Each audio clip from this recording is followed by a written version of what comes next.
Nyapa fuoge. Ruwe obi ebrao. Money pe anaye, bodo mani robo gasia. Eyo mowe. Money nion. Mana robo jo money bude wani oban. Tesia. Say wani. Money ba no we ba na o. Brother wa gebwe mo bi siebo. Zozo na ajesi aglomu. Ajesi aglomu. Ajesi aglomu. Adoye gwa so mo sin. You ye ma bomo, then I ma roju oju ota po nogun. Then I mama de jo wan ruwo di then ayesi aglomu o. Aye ado ya popo, aye no pa ya popo, aye no pa ya popo. Then aja yo mu ye. No pa opo ogun ado ipa ogun o. E go de ayesi aglomu. Aye mu aye do wa popo. Dole o gruwo. Akaze no ni mo bole pa ibugbe ebo ma no won ifuwa de tawo wa ni robo ge ya kowo kon ra ko igba ge ya je won duro ejeye ka egbin aye ibo ga ogodi tawo idaju gbe ize kwisi family aseye tawo idara ga wa ja deye fuwa o ani me ma sanwo ani me ma sanwo ani me ma sanwo dohun Dena Ibrahim de buwe. Mana Ibrahim de buwe. Dena Ibrahim de buwe. Dayedo wọ́n máa wo kàfé ipò mẹ́ ọ̀dọ̀ wọn. Yéṣan dé jáde àjọwé. Wọ́n ní jẹ́yẹ́ gàyà àdéhìsàdù. Wọ́n ní báyìí fọ́nà lè bànyé. Dena bàmọ́ mọ́jú ayé bànyé sí ọkọ̀ yé. Tẹ́ o, ìlú fa òfúà. Rìyà pọ́n bá yó. Mado wa kon ba yo yan pa ni eyo Ibrahim de buwe aw ni ale pa ye aw pa ganye de ipo awon iya use ko pada odo so mwede keye banye jata e banyo fe mado wa won angun ma e no bi o ne yan a dibe yawe mo ajuwa we yo ajuwa we je na adu bi ba ye wo bi ba ni ame yo Gade ya ge brodi ibeti na obi ebla o ga ebla yi ga eta o pe wa kan ye bodo wa ni robo gasa na mo kanya ma be gbo ipa gasa de won awon awu ma e de na gade ya ge brodi ko ni so le iseso ale ma na bo be ebla o ka se no ibole ma bo mula le ibo sama no dawe ya dizalu Dena ibe ni ajiri ubobe Oni suma de ibrozaye Ipu ase enwe popopopopo Deya jawo Si adawla o Bi ebra o Ge ibo zanwa nyo ne Oni dawe ye adizadu Mauzan mongo Dena boblu juwe manye me baba o Dawe igbeji o Ijo mo e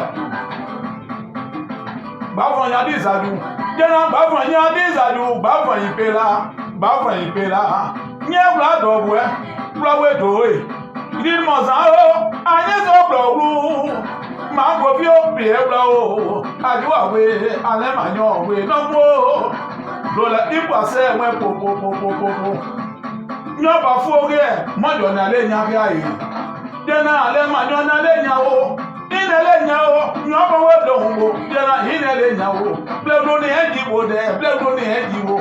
Roaga mwa gebwe mo bi siebo. Jena bledo ni enjiwo de.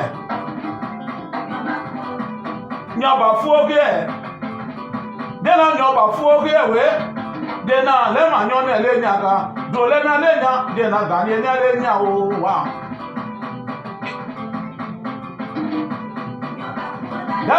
Ino manye Mado je ni godon ye ni won je na bo ido mo ta kan ni so ma me anu je Ziane yon jemeni ni o ma e ba Ipo se me o Ale ma nyo pa se me o Jemena ko ajuwa we yo wa Kaze no je na kayo pa du e won Dedo kan se wu Se wa te ba ye di ke yo ni e bo ye wa de wajio ikwase o audu giwaje o amawe giwaje ame yo vidane goje na maje pa di zaju kwase ma adoride oni jeye ga ya di zaju o blausa ya kwase me o wa blausa ya ase mabo ale manyo di zaju ikwase we popopopo ananyo ba fu oge nyaba fu we nyaba fu oge we wa di zaju de na wa di zaju je ze bi anya o ga gboro ta igboro ikwase wa o ba yeju madina ikwase me o àwọn ti gbo ya de na ye ya de igomle ye wa ge igomle ka wa ge igomle ipo bi ebla o de na ale manyo we yo no bi o nenyo o no bi e nenyo aga ze no bodo ama we so gbe inu pa ese yo izo gbe inu pa ese yi da ya pa ibo sun sia abusi onko de na gbe ye pa ese an de na gbe inu pa ya samu no no ne bo se ma ni o so won bo ma ni eyan imu de na bo no ble we de bo e ma na blo wan go bu e de bo nyoba fu e we no pa e ko ale ma nyobo yo fa o nyowe di e bi ba nya de na ga di za do mari no la ko oni kudu babo di za ju e be babo di za ju ipase me o ga di za ju bo sia o kilo fa o ale ma nyobo boy me o agazenu denedo bai adepo ale ma nyon we ko paso madam me o ni ebre ase ma bowo nyona ni dia bua de ebre on wa play yo on ni ebre on di za yu ale ma nyon we yo nyaba fu ge we no ba ya gba se ma po da ogun gbe yo bi agbon ba yo ijo mo e de na nyo wa fu ge mada so ge ma de ye we pe aje no go mada so na ta sha do be gbo na dugo ipa se me o jiaba ipa se me o de na le ma nyo we jeze gla o ipo pe gla o jene fire dis adu aboyi mapo ya ye draw dis adu o ipa se me o nyoba fu we ma na yin dey bo sound ma se zunzia so yo na be wa ba ge na yin dey bo sound ma na yin ma se mapo dia bladi o me dia gwo nye blado gwe me ga do agwo ma nwa bru me bia e dia bladi o gbodo wo ni blabo gasia dia bladi ma se o florian nyoba fu oge we dia na gba fun engbe jia o wa Viviana o ipase won popopopo no bi o ne nya o dia na ma roju oju ada boa Viviana ko dia na ana we ama wa we yo ana ma nyo wo do ba la o bi o Viviana ni me ma o ka no ne ba di za ba se me ale ma nyo we yo ale ko ma se ma po ana ba iyada o ane ba di za ju du ogba ya ma bla ro da se no ne pe de o se fa za mo te ya pe de iblo ro la ibo pe e bla o de na de mo ja bo me ma no bo mo de pe ibe blo awon yo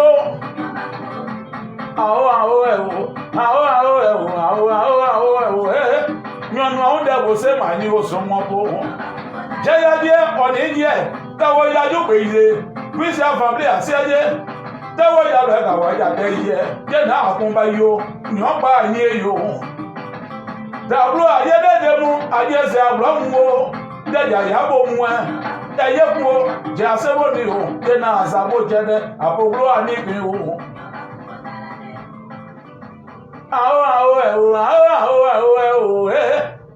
dena marizi glawu dena maje pa dizaju nyemo pole glawu bolu ipole glawu bolu ne ono mabole glawu bolu glaude marizi glawu yawla yo yewla bogbawo dena boya mo je agbagba ti yewla gbagba ja teye kéde jien sàwùlé jien ọ̀nì gbàwọ́gbà àgbòye ọ̀nì sí ọ̀wọ́n àgbòye bàmà ìlà alẹ́ màá bó bì ẹ́ gbà ó ẹ́ àwọn ẹ̀wọ̀ léwu ní ẹ̀dí wo dẹ́ léwu ní ẹ̀dí wo dẹ́ lèyí pa ọ̀nyọ́dé kàfẹ̀yàdé ọ̀nyọ́dé kéèkànyé yasẹ́ndì kò àdìgbéyàwé adéyàwé yó adéyàwé yó. Nyema bole kanye bowu bodo wa ni lo ba gasi anobu kanya ma ble pa epo gasi adu won donya o bi ebla o keizaji bi ebla o keizeme bi ebla o ipo se won kokko dakun aponbo yi o asi eje baba asi eje baba asi eje baba kanye ọjẹyẹ kẹyà nyọnyọ dẹbọ kanye dakun akunbo ijo ani mẹ ma za wọn sọdọ gẹgẹ madẹ ikú àṣẹ mẹ o ìlú òsì ti mú ẹbla nyẹwẹ nọmọ dẹbọ ẹ madakade felisi nyẹna jọ wọn agbówádìí o pàjẹ kàdé ọkọsẹ mẹ kókókókókó lóun bí wọn dájẹ mẹ àti ẹjẹ òkàdé mọjẹ yìí o dábì àzùnzí àkàdé náà kànyé jẹnàkẹ ọ̀nàgbọ ẹ̀yìn ẹ̀kọ́ ẹ̀dẹ bòdì kányẹkányọ ní ẹ̀kọ́ ẹ̀dẹ gbàgbà jẹnà dẹ́mà bọ́ẹ̀ jẹnà kàdé dẹwẹ̀ yẹ́wò nyẹ jọ́nà má tẹ̀rẹ̀ mẹ́ta jẹ má búkọ ìsì ẹ̀yẹ gbà àbókàdé ẹsẹ̀ o nyọ̀nà ọ̀dẹ bòsó ẹ̀wẹ̀ nyọ̀nà ọ̀dẹ bòsó ẹ̀ má yí o sọ wọn bò kàdé dàkún akúngbé yìí o màdúwàwé yìí o jẹ́yà kàdé yìí ẹ̀ nyọ́wẹ̀ sáàmù ẹ̀ kẹ́yìmà yà sáàmù kẹ́yìmà ìzúlù ooo màyó gbúgbẹ́ ooo wọ́tà màdà má bẹ̀ẹ́ sí bọ́ ooo kẹ́yìmà ìmọ̀ nyọ́pà ọ̀gbù o kẹ́yìmà màsẹ́ má bò bọ́nà màyẹ̀ só kàkókò sí yìí o àwọn bàyìí nyọ́pà òní èyí o. Bóyá bí ọgbà dáìsì àmúbla jídàfẹ́ mọ̀nì èèyàn gbọ́nyá bí àyẹ̀wò jẹ́ àdé ìbọ̀yìí kó máa yá gẹ́ bàyẹ̀ gbọ́ máa dìbò ìyàwó ìnáwó nyọ́bí ọ̀sán ọmọdé jígbé nyẹ́nà nyọ́bí ọ̀jẹ́ ẹ̀yìn ẹ̀ mọ̀ bú ọyẹ́ yẹn yìí kó máa yá gẹ́ bàyẹ̀ gbọ́ jẹ́ àdé ìbọ̀yìí nyàyẹ́ ní nyọ́sì àdé ìkàdùgbà mà wọ́n á dùn máa ẹ̀ nyẹ́ o bí ẹ gbọ́ jẹ́nà má dìbò ìyàwó alẹ́ mà ní wọ́n wé ní wọ́n wọ́n á yìn mẹ́gẹ́ jẹ́ ó sì á jẹ́ jẹ́gẹ́ ní ọ̀pọ̀ wẹ́pẹ̀ ń gbó. Gbòdé yún yé má dẹ́bí má dé yún tó gbà sán. Jẹ́nà gàn án yẹ ya bẹ́ yàn dán yẹ ya bẹ́ yàn bùrù yìí yà bẹ́ yàn o. Mẹ̀ yẹ ya bẹ́ bùrọ̀ àṣẹ yẹ àwọn ẹ̀ o. Ìgbà mú ẹ̀wù lọ́wọ́ jì í pa ẹ̀bùn àyún ẹ̀ lọ́mú jì í pa ẹ̀bùn àyún yìí lọ ọ̀dọ́ bí dẹ́mọ́ náà ìṣe blé sọ́ọ̀sẹ̀ múnú iye náírà ní ìdìbò gẹ́yì sàlẹ̀ má bọ̀lẹ̀ gẹ́yì dẹ̀nà ọ̀sán ìṣe má èké sẹ́yìn àbẹ̀wà jẹ́yìn gẹ́yì mà sẹ́ má bọ̀wọ̀ gẹ́yì àgẹ́gẹ́yì iná mọ̀ ní gẹ́yì fún ọmọ ní gẹ́yì gẹ́yẹ ipò àwòsẹ̀ diàpáwò ṣe yẹ́dọ̀ ìdúrí ọba pé sáfù ilé ìgbé ìṣe màṣẹ́ mápò àwọn àjẹ́nà ti kwáyé àdíza ọ̀nà ti kwá ìṣe mẹ́ màṣẹ́ mápò gẹ́yì Selin mase mapo ido ma you away yo nyoma we ne lolo rab ma je ba di zaju nya ya ni sa o bi abla o ma da te ba wa oni safia ge blo o de ba wa bi abla o nya ya ni o bi abla o jade gbodu wa be wa nya e o se yo si ade ga do re wọ́n sàn máa sẹ́ ẹ̀ máa bò gẹ́gẹ́ wọn tí èdè àgẹ́yìn ní wọ́n wà ní àdọ̀mọ́dá ipò lè sáàbò wù sábíà gẹ́gẹ́ máa sẹ́ ẹ̀ máa bò sábìbò tẹ́ẹ̀kànbó sẹ́wọ́ tẹ́ẹ̀ bàyèjì gẹ́yọ́ ní ẹ̀bọ̀ yé wa sábìsà tó tún jẹ sálẹ̀ tẹ̀ lọ́gbọ́n ẹ̀ má dọ̀wọ́ àṣẹ ìpapọ̀ wò dàkún àkúngbó yìí o àní mẹ́ má sá wọn. Mama na bi eye ta adwanu bla won de mate won de na jolo kafo e nyo weda ona won de apese e ona won de se boy de ke mo we nyo weda jolo kafo e ona won de aye nyo mo e ju oboya ti ro yeso ni pa wa gege ma de ye won de ko babo imaju wa we yo bóyá wọn di ẹsẹ̀ nípa ó sì yẹ nípa ọ̀dọ̀ya báyìí ayé jẹ́ èyí máa ń gbá kéèdọ̀ gbangba sùn kéègbò pé ó wá kéèsẹ̀ fi hàn nípasẹ̀ ẹ̀mẹ́ ooo alẹ́ mà ní ọ̀wé gbégbó ní ẹ̀jìwò dẹ̀ gbégbó tí ipa ẹ̀gbà ní ẹ̀náwó tí ipa ẹ̀gbà ní ìyègbọ̀nà ẹ̀tọ́ bí ike àmúwọn ayéwẹ̀ wọ̀n jẹ́ ó sì á jẹ́jẹ́ke dẹ́jàbọ́ mẹ́ma nù àkáìdí ní kaidi ni soke idewo mo ni mo jeye ani aso ida ma wa ibo e na ye ba isi omu e aka no ma de ona soke idewo mo ni mo jeye ma pe mo wa e ma pe mo wa e kaidi ni ha o e o ibo ma ju gbogbo la biedo we ha ba okwesini zebra de bua keido lao ma se ma bo okwesini na ma pe mo wa e ona ni aso yin da ma po ibo aka no ma de ba wa di zaju okwesini biedo we ha do bi wa zebra de bua oni ba ye so gba di zaju ma ma bro me ma na se jagro kuge akaidi ni ba mo bize bosi yi boda nyoda mo bize bosi yi enya gege ma de ye mana mo bi pole ma se mapo kwida gowo lu fa o nyo sa de won mo bi ma se mapo mo bi na guide ni emi na ma bi mo aye you mo ni ti jopo mo se le bo na mo je na bo ti won je ke gbo bo di mo bi ide buwe mama se aglode we wa di zaju mana we ru ka lo se akun ba yo we wo akun ba yo nyan ba ye yo gbeilo sabe ye o ni gbo bo ge bo na mo gbeilo se me we wu ma se ma bo gbeilo di zaju double yo di o ni gbo bo ge bo akaidi ni ma pe mo ae ba we wu na ma pe mo ae ani asora ibla ma bo na ye ba isi ogun aka no ma ti so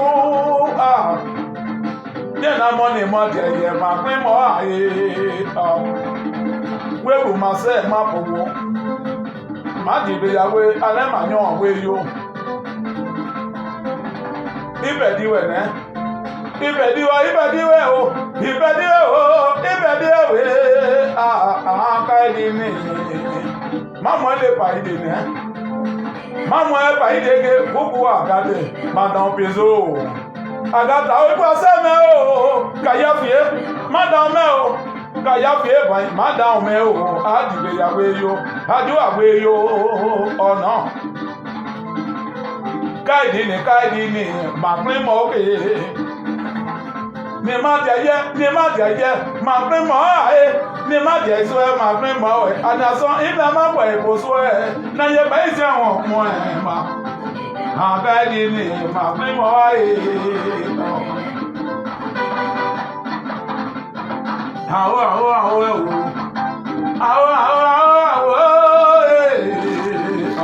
iye si awlo ne blobleje yo nyan wa ti o e blo so aje boni blobleje yi si bloge dan ta wodo bu de bu ani o ban blo agaye ma se ma bo kon si aglo ti yo mo ye mo jawo ma sebo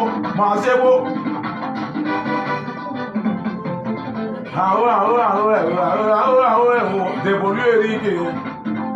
Má jẹ́ pàdé yá e. Èrìkè ó bí ẹ́bùlá o. Èrìkè ó bí ẹ́bùlá o. Táyọ̀ pàdé ẹ̀wọ̀n. Táwọ̀ ìdájọ́ pé iye. Bíṣẹ̀ fàmílì àṣẹ ẹ̀yẹ. Táwọ̀ ìyá ọ̀làgàwọ̀ ẹ̀jẹ̀ àdé iye. Sẹ́ẹ̀sì adé tí ó gbọ́gà ọ̀dẹ wọn. Ní ẹ̀fẹ̀ yẹ. Jẹ́ káde ìdàgà màwọn àgùnmá e. Ye man yo be ebla o. Ye man yo be ebla o. Be ebla o. Ye na ye man la bo yo ya o. Ipo se won bo. Ye de dizalu. Jiwa ye zon awon angu ma e ma. Boda ye man do da ya se bo se yo. Ma je ba dizalu. Jiwa yo. Be ebla o. That's ya o. Be ebla o. Oni ba na ke ba na o. Be ebla o. Te ya ma o ni bla bo te ya o. Deya mama wanruma so je meze mose yi bo gradile bi egba wo ye na bi abon ba yo o kaidi ni so ma pe mo o ye na ja yo mo yi e no pa e pro mo mu o mama ta ide bla mama ke ibi de ye de mama nya o ye ta je no Player girl, you know by you, player girl, you know by you. Player girl, you know by you. No, when you ain't bla, Dio did it. Player gay, Mamma, you're not man, you are with player girl, no by you. Don't be bad, you, be by near you.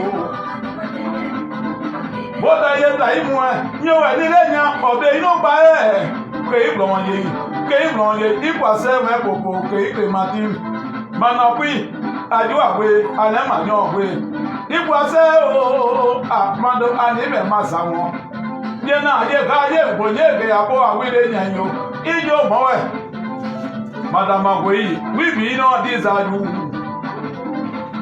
madam agwe we be no this aju ikwase me o ye na ikwase me o we be no this aju no ko de this aju anema nyo kwase me o Mama Zade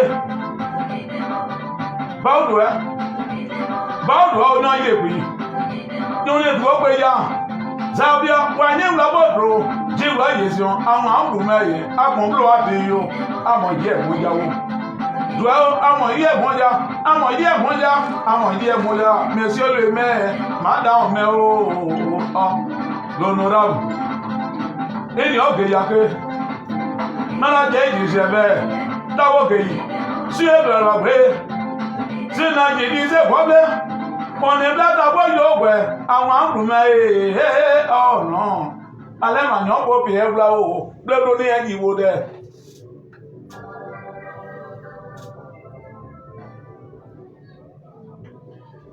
Voilà, je vais dire merci encore à toutes ces personnes qui nous suivent sur le plateau de notre émission.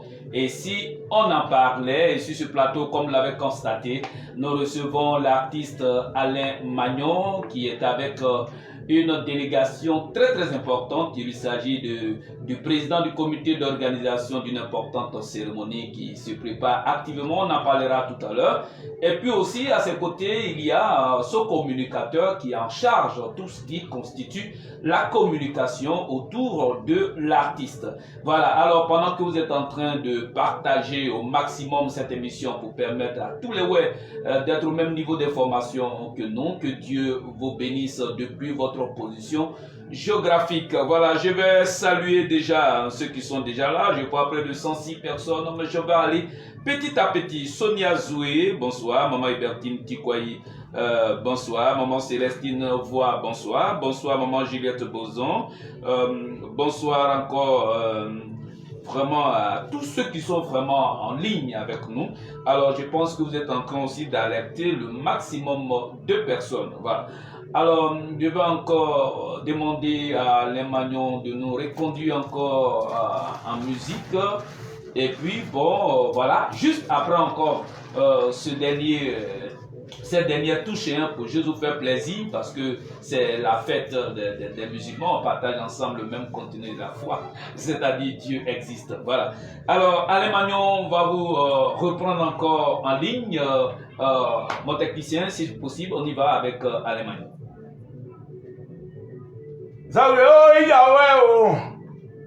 Money gole ija boy money ke ye ma blood is aju ija nena gole ba kan di we o we abo mu pen yo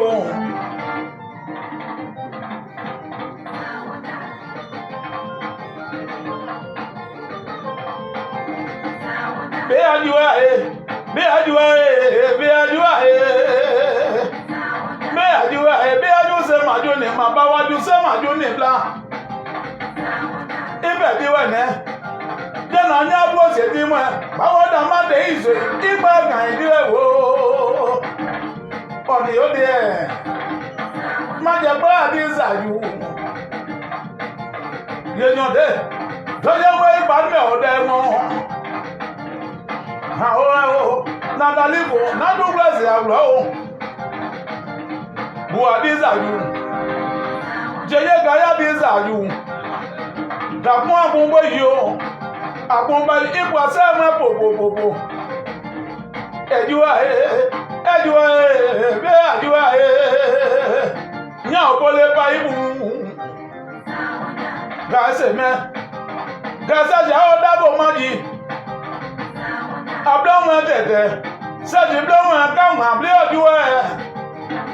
Bete no dizaju one kudu babo dizaju dapon apunbo yo kanyan be yan o be ajua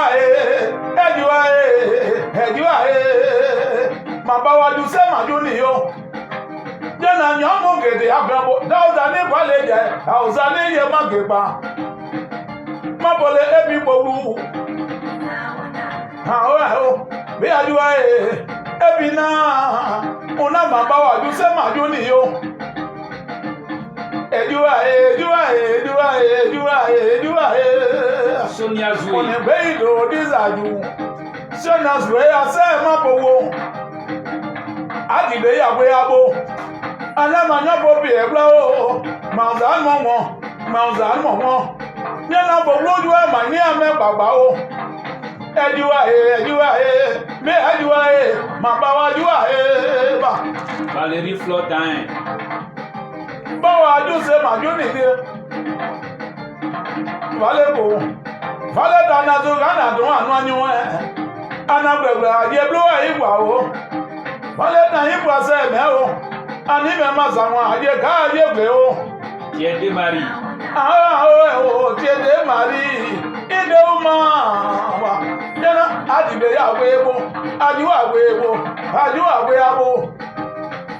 dapun apunpo yo lọ́nà ọ̀dẹ́ bó ṣe máa ní oṣù mọ́pọ̀ ẹ̀júwà bí ẹ̀júwà wà.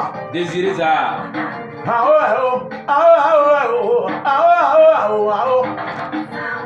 Désiré kòkó ọ̀nà ìgbèbó jì í nàyà bíọ́ jì í nẹ́gà tó dé bà wọn àṣì ẹgbó Nyon sa de kwa imo di be ya bo ebo. Ejuwa be ajuwa ba. Mama Iberti Tikoyi. Ejuwa ha o ga de ya ge gbo ni Iberti ni na. Ogoju ye ma juwa de di. Bo be do ye ma do wa de di. Ja do ya gbion ni sun sia. Me un bo won kun ke. Ejuwa be ajuwa ba. Gbẹ́gbẹ́ ní ẹ̀yìn ìwò rẹ̀. Jẹ́nàdà mọ́ jàbọ̀ mẹ́mọ́ nù. Ẹ̀díwà ẹ̀. Gilbert Bozon. Kèyé bànyó. Yàtà ẹ̀ amúlé àyè. Bànyó fẹ́ dà wọ́n dàdàdàdà. Ṣùgbọ́n ibi fẹ́ wá jìnnú gbogbo pẹ̀yà tó ká sí àgbà ọ̀pá yẹ. Ejuwa be ajuwa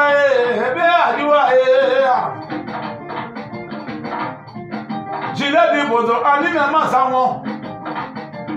Ejuwa Manager Damora et Junior Jeff. Be Junior o bi ebla o. Eme ipo se o. Agba problem wa ni enyan. Ana ma nyo bo se mo bo. Ejuwa Yede. Nikorasa. Mana yede. Blodo. Mando imu anyi won. Je isi ajelebe. Da kun agun bo yi o. Pano be idu edebo e. Mana be wan group edebo. Yede gege ma de ye. Ipo se ne. Agun se ma je di o. Ejuwa ni do de abowo. Ani me ma za won nogun. Ejuwa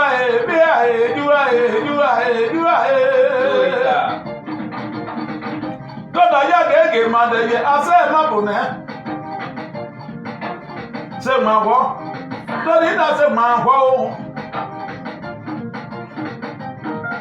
Ma de ya yi mu engbele sebo. Ma nu engbele sebo.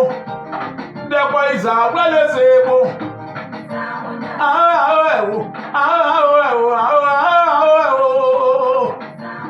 Ejuwa be ajuwa ba. Ma ba wa ju se ma ju ni yo. Voilà, formidable. Ça, c'est ce qu'on peut appeler les entrées en matière. Alors, vous allez mieux découvrir, vous allez mieux savourer l'artiste Alain Magnon. Alain Magnon, c'est un artiste professionnel. Alain Magnon, c'est un artiste international. Je dirais même en allant au-delà. Il est à l'heure actuelle l'un des artistes qui a visité autant de pays d'Europe, des États-Unis. En tout cas, Alain Magnon a donné l'occasion à beaucoup de Blancs de découvrir qu'au-delà de la musique qu'ils écoutent chez eux là-bas, il y a une musique capable de faire trembler le sol de Paris. Et Alain Magnon a démontré cela. Alors, Alain Magnon certifié ISO, il est vraiment formidable. C'est un artiste international. Ouais. C'est Alain Magnon que vous avez écouté, mais vous ne l'avez pas encore écouté. Vous allez mieux écouter Alain Magnon à un grand rendez-vous et c'est pour cela qu'il est d'ailleurs sur ce plateau. Merci encore pour vous qui nous suivez. Continuez de partager au maximum cette émission et que chaque partage doit correspondre à une bénédiction pour vous depuis le ciel. Voilà. Alors, messieurs, bonsoir. Bonsoir, Infogania. Voilà, je suis sur le plateau avec le manager, le communicateur d'Alain Magnon, Raphaël. Mais là, je suis avec le président du comité d'organisation de cette importante cérémonie qui va se dérouler très très bientôt. Il s'agit de M. Glaume Marus. Bonsoir, chef frère. Bonsoir, Infogania. D'accord. Alors là, je vais saluer encore l'artiste Alain Magnon. Bonsoir, artiste. Bonsoir, Wilson Gueye. Voilà, et là tout de suite, nous allons saluer le communicateur de cet artiste, le grand frère Raphaël. Bonsoir. Bonsoir, chef. Voilà. Là, on reste au niveau du grand frère Raphaël, technicien. On reste au niveau du Raphaël. Nous sommes sur un plateau de ouais. Alors, nous allons demander au communicateur Raphaël de saluer tous les ouais en ouais. Abugwe Blua, Numoni Ade Nide, Numoni Ada Nambo Ninipo, Mumwana Ebulo, Abakreba, Inupai, Yupai, Ze Clay, you nine way, Abakreba, Grufan, I will say Blua Boom, Sabaje Boom, our boy. Say Mapabokan, Emenda Jaziankan, do ya there now. Medona, opinion comment on n'y a pas on n'y a pas au dos non mon pont comment na deux à son aïe moi na comme on dit à l'Allemagne on a vu dans la cama deux na il y a du prière. D'accord, là on a fini avec les salutations je crois. D'accord, ok on va revenir lentement. On est avec maintenant le président du comité d'organisation qui a salué en français, mais en ouais maintenant on va saluer toute la population ouais. Ok. Ache, Dodi, Bayi. Pas Boussé, Aoussé Kine, Aoussé Alain Magnon Blanc, Aoussé Gouede Douan, Aoussé. Voilà, alors tout est bien dit, ce sont les salutations en ouais. Vous savez que sur le plateau de ouais, nous avons quand même une tradition que nous ne violons pas. Il s'agit vraiment de saluer les ouais. Alors, on va commencer avec le président du comité d'organisation de cette cérémonie. On va terminer avec le communicateur avec qui vous êtes venu. Alors, président du comité d'organisation, vous êtes sur ce plateau. Alors, c'est pour parler de quoi? Merci d'abord Infogania. Et merci aussi à Latis Alain Magnon. Merci à mon communicateur. Je dis merci à Latis Alain Magnon pour l'initiative qu'il a eue de célébrer nos mamans. Cette initiative, il l'a eue depuis fort longtemps. Il a mûri l'idée et il a essayé de former une équipe autour de lui. C'est en ce sens que, unanimement, mes grands frères et moi, et tout le monde, ils m'ont porté à la tête, ma modeste personne à la tête de ce comité d'organisation. D'accord. Alors, vous êtes président du comité d'organisation de cette cérémonie initiée par l'artiste Alain Magnon. Alors, nous sommes à la quelle édition? Nous sommes à la première édition. D'accord. La première édition dans le canton Zerabon. Première édition encore dans le département de Boulequin. Du jamais vu. Un artiste, ouais. Prendre l'initiative, célébrer les moments dans un canton du jamais vu, une première. Alors donc l'artiste Alain Magnon a décidé de célébrer, de rendre hommage à toutes les mamans de la sous-préfecture de Ziaglo, première édition. Et ça, c'est un principe, il obéit à un principe biblique qui attire vraiment de grandes bénédictions. C'est ça. C'est ça. Et pour corroborer encore, c'est une cérémonie de la fête des mères. Mais pourquoi cérémonie de la fête des mères? Cette cérémonie, elle est placée sous un sceau. D'accord. Voilà. Dans le cadre de la réconciliation et de la cohésion sociale entre les fils et filles du canton Zerabon, l'artiste Alain Magnon organise cette cérémonie de la fête des mères. Célébrer nos mamans au nom de 200, 300, 400, voire 500 mamans qui auront des cadeaux ce jour-là. Pour leur dire merci pour tout ce qu'ils ont fait, pour nos grands frères, pour nos dévanciers, pour nos petits frères qui vont suivre. Pour leur dire merci. Jour tenu, nos mamans qui vont au champ, qui cultivent, qui récoltent et qui essaient d'accompagner tout un chacun à l'école, accompagner tout un chacun à faire un métier. Sincèrement, nous voulons leur dire merci. Merci du tout profond de notre cœur. Parce que ce qu'une femme veut, Dieu veut. D'accord. Alors, pourquoi Alain Magnon, le constat qu'on a fait dans la carrière de l'artiste Alain Magnon, il a beaucoup d'amour pour les mamans. Alors, qu'est-ce qui explique ça?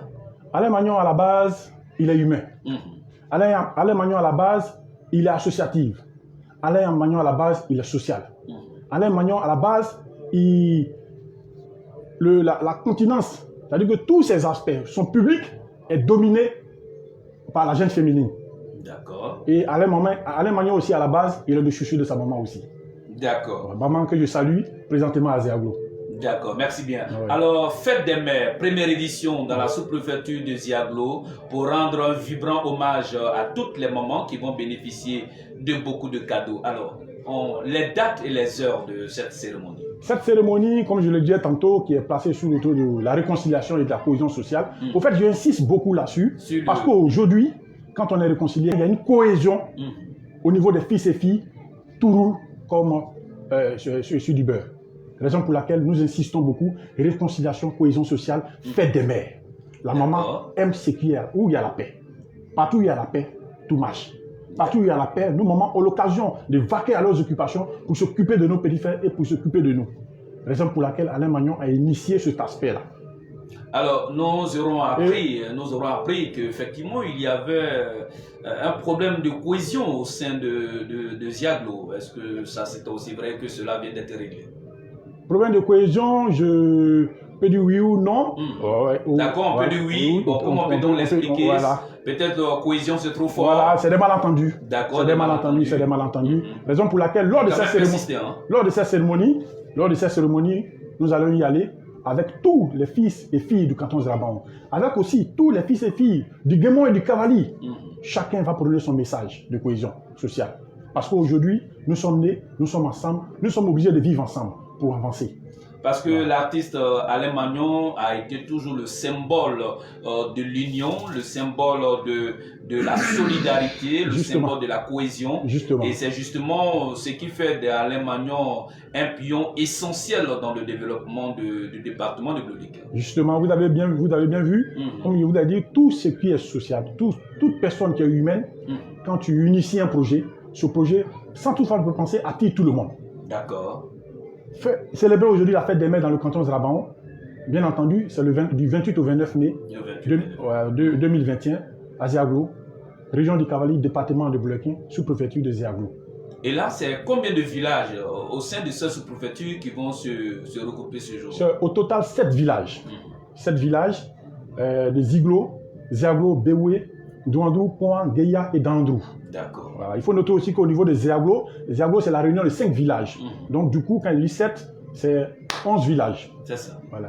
11 villages où nous allons prendre le moment de Ziglo jusqu'à Guéya par Dandrou et on va les célébrer. Le nom de maman, il n'est pas encore défini, mais il sera illimité. Toutes les mamans seront célébrées. D'accord.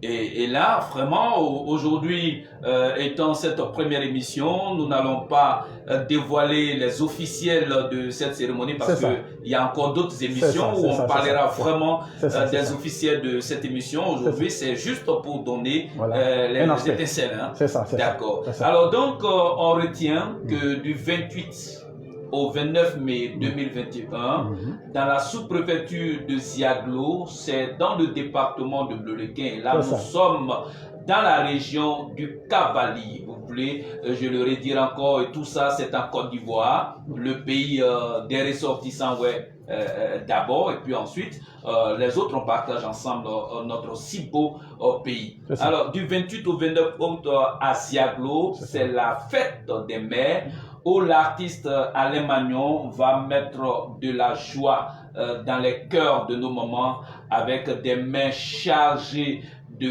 cadeaux, de gadgets. En tout cas, Alain Magnon va encore montrer, parce qu'il a toujours démontré, mais là, cette fois-ci, il va montrer les cadeaux et dire aux mamans que vous et nous sommes un. Et puis, cette cérémonie, comme l'a dit le président du comité d'organisation, est placée sous le signe de la réconciliation solide, de la cohésion sociale et du développement social aussi de la sous-préfecture de Ziaglo. En tout cas, avec Alain Magnon, c'est du bim, bim, bim, bim. Vraiment, préparez-vous. On se prépare pour quitter Abidjan et puis on se retrouve à Ziaglo. Retenez, fête des mères.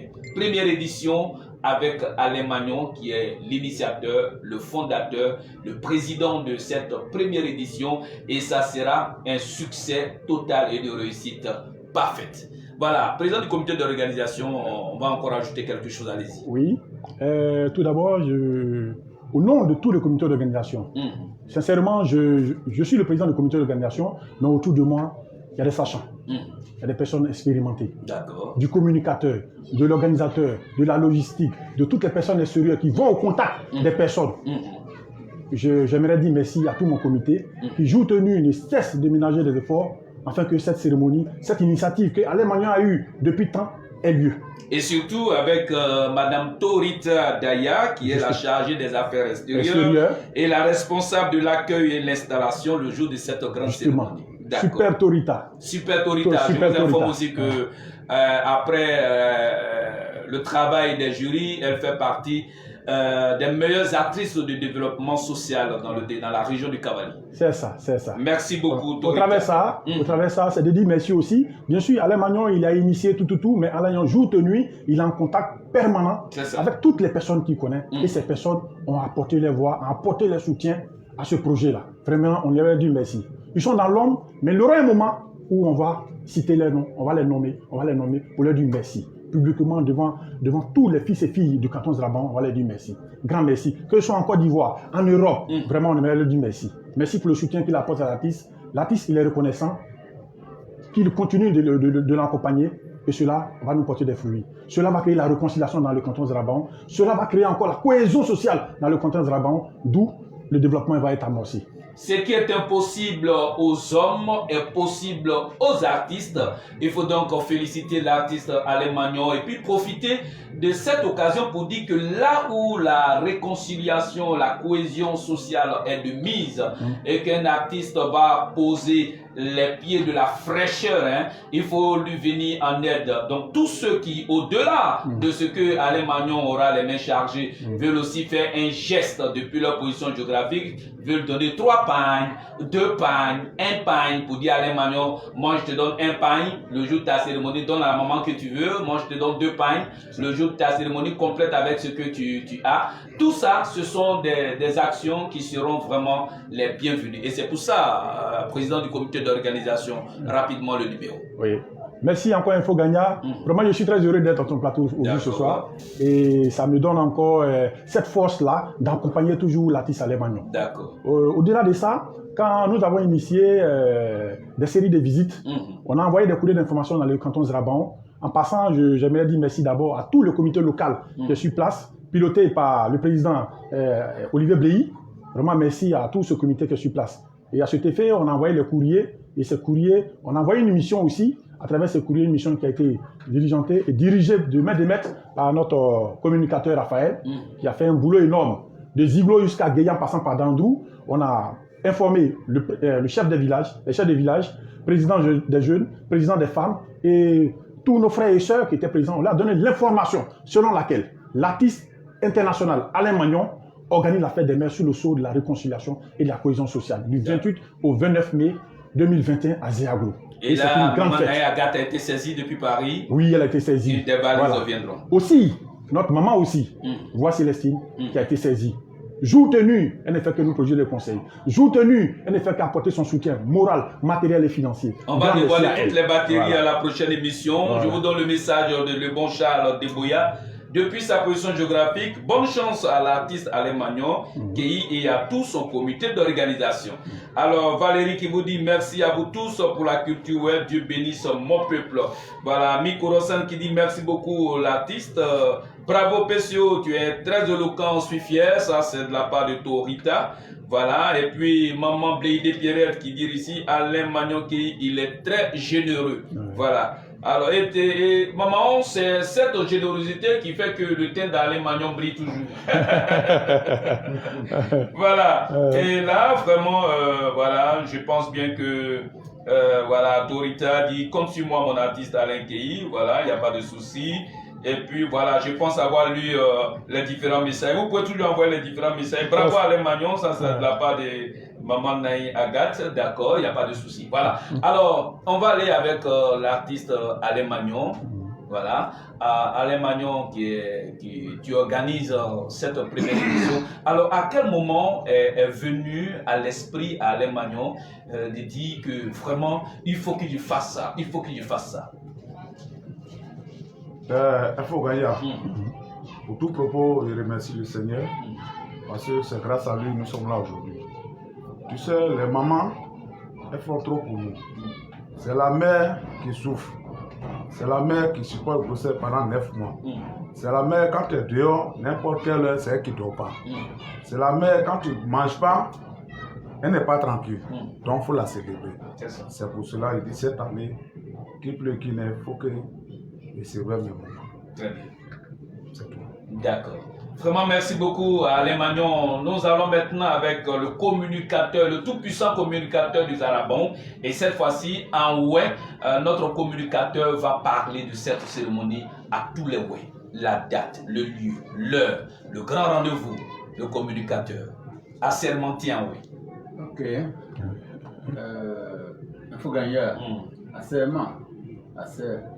Mais il y a tout le monde qui vous dit, on dit qu'on est grand bambou. Mais allez, moi, opinion jaja, nous ja manja mon po. Opinion jaja, on a deux. Dans on a deux dit, je dois pas dire que nous non moyen pour faire du prière, des dossiers ordonnés. Non, je sais du prière. Bien yoga, des dossiers ordonnés. Mais plein de de ojakin ekmon die wona wi bo mona ja bo pa do se ma se ma do ada de mo do pa won ye yutroza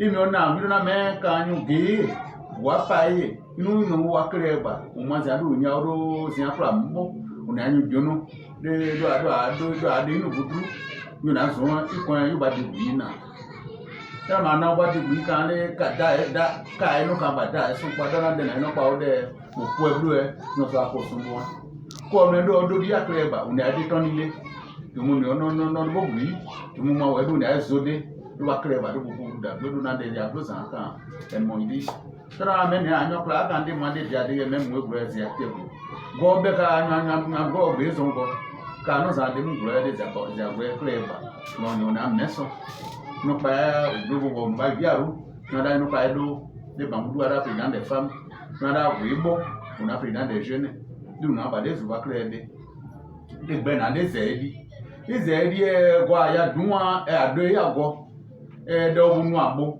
di abia kazan e mo kon de ale manyo na ma onya mu aya do na obo ipo dala no pa oni a jo bo se no ba di no se ju na bu jo bo se bo yanda je no pa be wa di na mo na jo bo no se wo be yanda me do na on de o de pro mo ni ma o mo ni kuran o mo ni nyoso me wa gwa aja dunwa ma ni o bo ai da to bo bi de aja dunwa ya peso o na o gwa kan tu ani o di na wa gwa place mo jo meson na mo gwa to ni gwi won a mo gwa wa pe o mo ba me gwa yeye nípa inu akre ba che bo na komite o ni a gwa bo na desrama ba za be du ba nyu bo zono bra pe na da tu wa gwa place mo jo mala me apodeja inu pa ye yu pa ye wa e mo wuna a son pen bo pen so ma do na me ma wuna mo ke mo ba nyapo de bo zonzien de ta yo na do enu aji de akwa ten ka ye ke na da kan bo ne a de na do ya bo e ma mo ju pa ina mo pi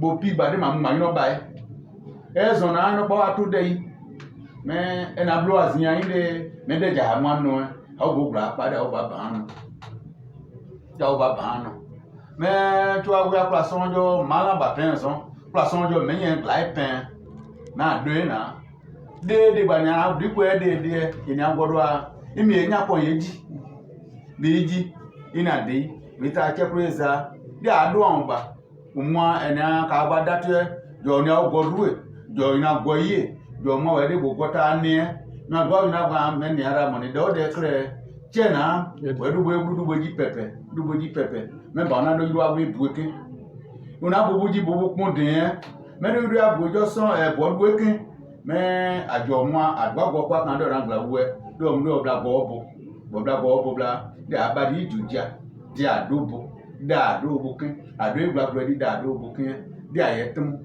de jeju mu won gba uni atoni gri uni ogro uni ada jeme uni ade toni de opu asombo de blo apre ba da obo grozia ti do bu na we da yetum ba enko na ka yo posun bata lu abi abo me oje me goja me mo jo ya kan ke we aja o down jan kan da aja gona bato du eso si ni ayemu ya bonna de blo anaka bota nya ba ja ri ye de da na du boje blo akre ble ye ble ya ne bro di ble ya ne todi e me ni ale manyo do na ri ye blo akre ye jo bo mu me gona obligation de dia ye imao me ado e ba na ni de wa po asombo ado igba oni no to ni wipo ade inu bo a ven boe a bai de na mo ba okre bo ade akun ade adian ipo buse a oboi kena a oboi a opon yen wono enyam D'accord. Alors, Alain Magnon, un acapella pour le moment. Hein? Nana Joani Adieni, no baya so. Nana Joani Adieni, no baya so. Nana wa rojo da puo. Jayon kun ye da ma bra pon won kun o jeyete. Zin wo we, wa ni ro bo pa wo. Ma we go we, bo pa wo do e won. Ba wo no di saju. Amwe ye yo ajuwa di o. Nana bo pon won bo rojo ye ma juwa be di o. Wison ma jẹun kún ẹ́ dẹ̀màdó yà kúnyàn ní ẹ̀mú bọ̀ wọ̀n kún ké dẹ̀màdó yà yànbà ní ẹ̀mú bọ̀ wọ̀n kún ké jẹ̀dó yà sẹ́gbẹ́ ní ẹ̀mú bọ̀ wọ̀n kún ké inú ọdọ́ òwú yóò sí adó sọ adé yóò yóò adé iná sọ wọ́n o kò sí àkàwọn màdó sọ mọ̀ sí a o màìnà ọwọ́ mú èyí yóò wá jẹ́pẹ̀ sí rẹ́dí àgèyà má jẹ́ ẹ̀yà òdì gbì dùwò Boton mo ye do mo sa ni won de ma di oban bo de ma bon ma je de ma gbi e pa ken bo ta de do ye fin o amo pa won mo o amo pa won mo o mi do ma glo abon pa won mo o e go de ma mo si aglo o ye do ye mo ge aba e de ye ni ri de yi mais de pa won glo e mo.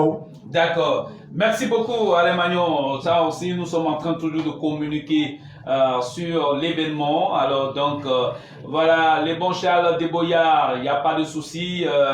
Le responsable en charge de la direction de l'émission, il sait ce qu'il fait. Ouais. Alors donc t'inquiète, ce qui n'a pas été dit au début, nous avons une ligne de un fil conducteur. Voilà, donc beaucoup de patience, je te comprends en tant que directeur de cette structure. À part de la production, voilà. Alors donc il faut dire grand merci à tous ceux qui font parler leur cœur. Je vais transmettre le message de la présidente Madame Yédé qui salue ici, qui salue Raphaël, le communicateur de ACK, voilà, qui le salue. Alors Raphaël Do Ben Tobaya, le père à moi, d'accord, tu as les salutations de la présidente d'ACK, voilà. Merci beaucoup.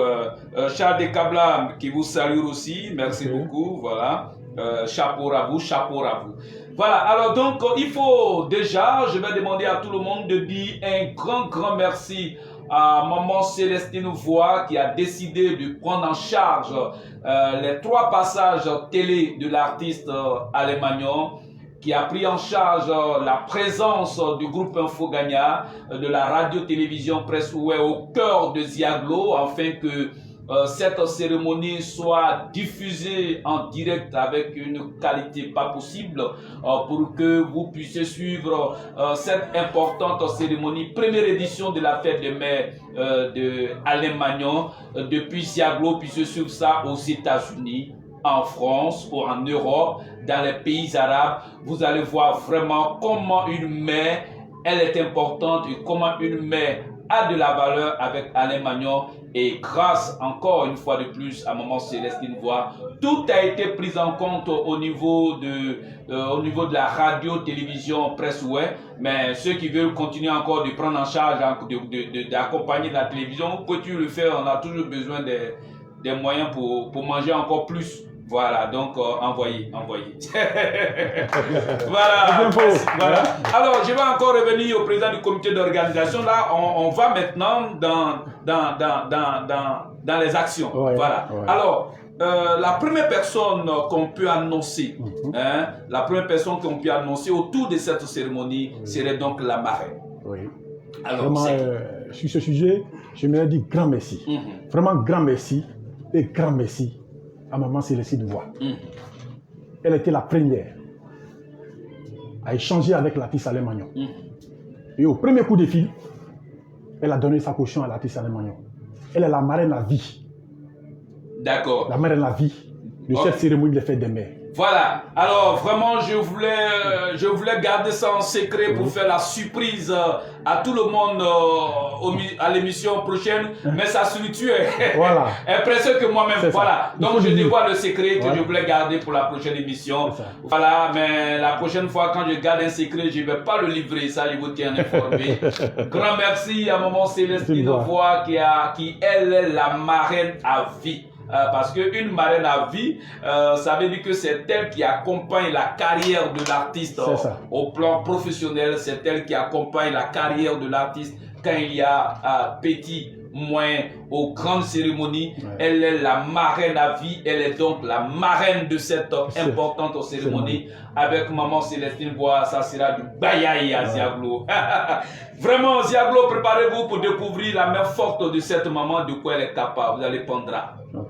Alors, président du comité d'organisation, je pense bien qu'on a déjà tout dit. Nous sommes déjà à la fin de notre émission. Vos derniers mots? Le dernier mot, c'est de dire merci à tout le peuple du Guémon et du Cavali. D'accord. Merci à tous nos parents. Que le Seigneur nous accorde sa grâce, son assistance. Que le Seigneur instaure la cohésion sociale au sein des fils et filles du Guémon et à travers le pays. Que le Seigneur donne la santé à tout un chacun, la santé à tous nos dirigeants, afin que ce pays aille de l'avant, afin que la région du Guémon et du Cavali aille de l'avant, afin que le département de Boulequin aille de l'avant et la sous-préfecture de Ziaglo, le canton Zeraban, aille de l'avant. Sous-préfecture de Ziaglo, préparez-vous comme il se doit pour accueillir l'artiste Alain Magnon avec tout son staff les 28 et 29 mai 2021. Préparez-vous comme il se doit parce que c'est une grande cérémonie qui se prépare activement, la fête des mères. Première édition Alain Magnon. Donc on appelle ça Fête des mères, première édition Alain Magnon. Voilà. Alors préparez-vous, c'est du 28 au 29. Ça sera de 2 jours, 48 heures sans l'heure. Sans l'heure. En tout cas, Alain Magnon va boire beaucoup de citron parce que 48 heures, il va mais Alain Magnon, dans tous les cas, il tient près de 72 heures. Il tient bien. Il a un grand secret. Il a vraiment un grand secret. Alain Magnon, quelqu'un me disait comme ça que, mais Alain Magnon, quand il chante là, vraiment, je ne sais pas où il a pris de sa voix. L'inspiration? Non, la personne me dit que c'est la voix d'Alain Magnon. C'est la voix d'Alain Magnon. Okay. Alors, je vais vous dire que cette voix d'Alain Magnon, c'est moi qui l'ai travaillé ici. Okay. Voilà, c'est mon buzz. Hein, c'est mon buzz. Voilà, c'est moi qui ai travaillé la voix d'Alain Magnon. C'est moi qui ai formé Alain Magnon. C'est parce que je ne voulais pas chanter. Voilà. Merci. Alors, donc, c'est ça, c'est le buzz. Alain Magnon, franchement, il est né avec cette voix, avec cette qualité, avec ce talent. Okay. Alain Magnon, il est comme un prophète. Alain Magnon, c'est le prophète des artistes. Si vous le voulez bien, c'est le prophète des artistes. Lui, Alain Magnon, il est comme Jésus-Christ qui arrive pour vraiment apporter la paix, apporter le bonheur, apporter la vie. Voilà. Alain Magnon, c'est le cas. Là où la terre s'est secouée un peu avec des incompréhensions, des conflits par-ci par-là.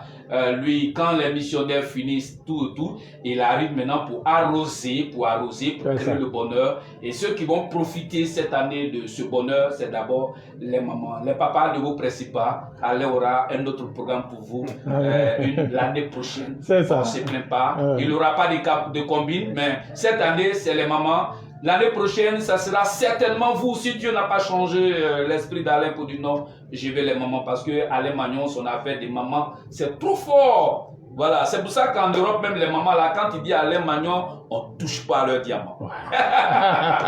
28 et 29 mai 2021, fête des mères, première édition dans la sous-préfecture de Ziaglo. Alors, maman Bléidé Pierrette, c'est chez toi, hein, cette fois-ci là, ça va bouger comme il se doit. Alors maman Naï, c'est chez toi aussi, c'est chez toi, et préparez-vous, en tout cas, ça sera du balèze. Ziaglo va faire du bruit. C'est ça. Je suis sûr qu'avec Alain Magnon, même depuis Abidjan, on va entendre.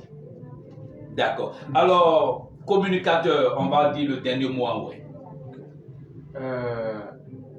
Ziaglo aba, ao Boulequin beba, ao Jigloba, Adjeba, mais de Alain Magnon Zablo Nakan, awa Kleba, Abuji, ao Nupaya Kleba, Abuji, ao Dide Dena, Enaba Boyago, Nese Puena, Topa de Yabuidi Di. Des ans de blois de même blois de Yabaju, il y a pas tout le monde de Nideke, mon a déjà eu, l'objet d'Oji, l'ordre de nous, et ton idée de Bodé de Bouddha, l'on a dit à vous français, on dit, nous, de blois, on a donné mais si on voit dia on a deux ma ba de comment mais abanugo an mo bla pa ge ale se na be no na na ju no le ge una ge aso gbe bi enyi le ise mu zia na ju za gba me nyo kra pa abakre di de no a da bo eje de kon di onu e bo ma bla o ba da bo yin mo mais abakre ba audi zia bro 29 agba e pe abakre ba o dun ma audi gbogbo je on awo bla bla awo ko gbe bo inu pa ta aji abado ita aji abayinu ta aji o ni aboji awo goa awo di de da nodo de manyo no ye bugla ye be ke ye nenu me mo awache aache na ni de jo sun zikwa obe oyeji da no oyeje de bo ndi amose ne manwe be pade do anaka ye kimu de ni abuzi ka me enfo ganja no kan de hanu na wa kreba awoja goduo wa mo awa kreba oja sun bebe gono eta ikbawo awseo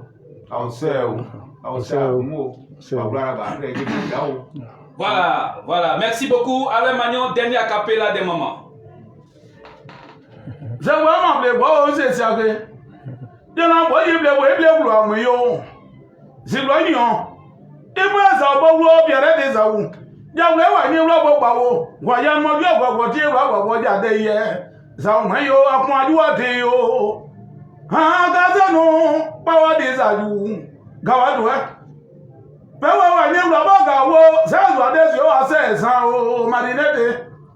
Dans ma jẹ moi, c'est vrai. Jana Alain Magnon, ma jẹ pas des aous. J'ai oublié d'audia. Audia, j'ai un casier son, mais quand. Ils n'ont pas oublié, ya ou c'est pour. Bawo anime ma zawon o zawon ayi ba ibu ma je pa di zaju zu Kristi ko blonda lo na Kristi ni blabo gawo balu do be da na Kristi ni blabo gawo Alain Magnon di zaju go se ma adoye oni je ya ga ya di zaju ba ke ba do ya closer ya wa anime ma zawon o ba closer ya wa anime ma zawon o ba Boda de yeze boy do sie yo wade won gba suwaja o so ma bi o gba se ma bo de sa bla mo ma mo po di o ma do ma yo mo ma mo po di o ana kan ye ka ye nu e je na nu gba so ran se an ma ba ye ma do ye gun ye pobla bo mo se ro ye pobla o agun di yo da mo bo ye de yin o gbe ma ya di saju gba suwaja o je to se agbe bla se je Tẹ́nu na jọ dọ́ jà dẹ́yẹ, bó tábẹ́ náà blẹ̀rù ní ẹ̀jì bó dẹ́wọ́. Blọ́ọ̀bẹ́ mọ̀ gẹ̀gbẹ́ mọ̀ bí sí ewówó. Voilà, vraiment, c'est ça, c'est de ça qu'il s'agit. La fête des mères, nous sommes à la fin de notre émission. On va prendre les contacts du président du comité d'organisation. Les contacts. Les contacts, le 07 57 27 79 30. 07 57 27 79 30. C'est le seul numéro. Hein. Il y a le 01 40 91 81 37. Voilà, grand merci encore à la marraine à vie de l'artiste Alain Magnon, marraine de cette grande cérémonie et qui va se tenir les 28 et 29 mai 2021 dans la sous-préfecture de Ziaglo. Ziaglo est dans le département de Bleulequin. Bleulequin est dans la région du Kabali. Le Kabali est ici en Côte d'Ivoire, notre pays, le pays des ressortissants, où est d'abord en première position parce que c'est un peuple acquis, un sacerdoce royal. Voilà, donc tous à Ziaglo pour la fête des mères et solidifier encore davantage la cohésion, la paix, l'amour, la fraternité, l'amitié vraie, sans hypocrisie. Ziaglo va donner le ton du symbole, non, le ton de l'amour maternel. Voilà, c'est Ziaglo qui va donner le top départ. Et à partir de Ziaglo, ces sentiments d'amour profond des moments va contaminer tout Bleulequin, va contaminer tout le Kabali et ça va prendre toute la Côte d'Ivoire. Parce qu'une chose est de célébrer les moments, mais une autre est de savoir célébrer les moments. Et comment le savoir? C'est avec le professeur Alain Magnon. Ça, je vous donne rendez-vous les 28 et 29 mai 2021. Merci encore à la maman Célestine Voix pour avoir pris en compte vraiment toutes les activités au niveau de la communication. La radio, télévision, presse web va accompagner Alain Magnon. Il a encore 2 émissions, en tout cas, qui tiennent bon, parce que nous, on va le racler ici la gorge. Voilà. Fin des mai, là, c'est ici, ça commence. Alors, portez-vous bien chez vous, et puis croyons en ce que nous faisons. Que Dieu vous bénisse.